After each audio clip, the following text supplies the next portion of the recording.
पहले कांग्रेस के चीन कनेक्शन उजागर हुए थे।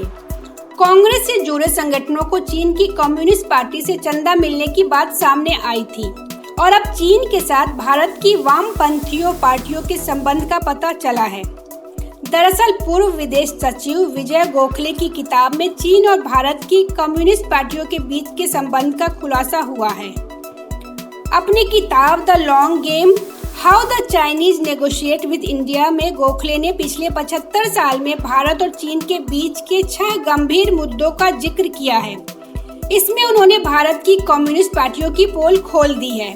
उन्होंने लिखा है कि चीन ने भारतीय वामपंथी पार्टियों का इस्तेमाल करके भारत अमेरिका परमाणु समझौतों को तोड़ने की कोशिश की। उन्होंने लिखा है चीन ने भारत में लेफ्ट पार्टियों के साथ करीबी संबंधों का इस्तेमाल किया।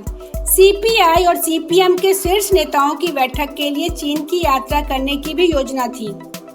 दोनों पार्टियां देश की सीमा और द्विपक्षीय हितों के सवाल पर हमेशा राष्ट्रवादी रही है, लेकिन चीनी जानते थे कि लेफ्ट पार्टियों की भारत अमेरिका परमाणु समझौतों को लेकर मूलभूत चिंताएं हैं।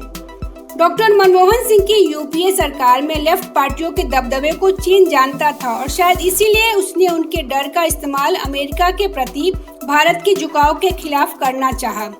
यह शायद घरेलू राजनीति में चीन के दखल का पहला मामला था, लेकिन वे पर्दे के पीछे रहने को लेकर बहुत सचेत थे।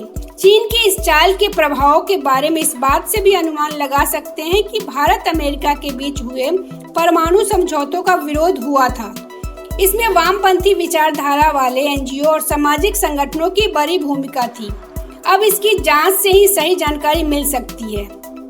पूर्व विदेश सचिव विजय गोखले ने चीन के साथ लेफ्ट पार्टियों के संबंध पर बड़ा खुलासा किया है और उनकी बात पर भरोसा किया जा सकता है, क्योंकि 39 साल के अपने राजनयिक करियर में गोखले ने 20 साल चीन पर काम किया। वो चीन की मंदारिन भाषा भी अच्छी तरह से जानते हैं।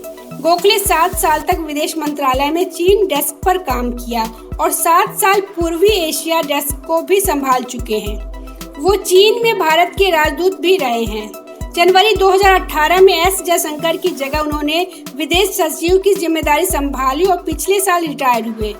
ऐसे में उनकी किताब के खुलासों पर जांच की जरूरत है ताकि भारत में चीन के नेटवर्क को तोड़ा जा सके। Bureau report, public news.